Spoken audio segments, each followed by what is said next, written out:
台湾话碰壁应该安怎讲？安怎写？食碰饼。内容是从教育部台湾闽南语常用词词典引用，释义蓬饼是一种传统的小吃甜食，其音为风 PM， 与华语碰壁的台湾闽南语读音风 PR 非常近似。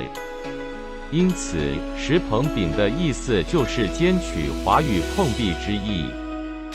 用力，你就是对人伤无客气，才会不时在食碰饼。你就是对人太不客气，才会常常碰壁。请支持我，点击 subscribe， 然后再单击小铃铛。也不要忘了转发给您的朋友圈，谢谢，请点击下面观看同一系列的影片。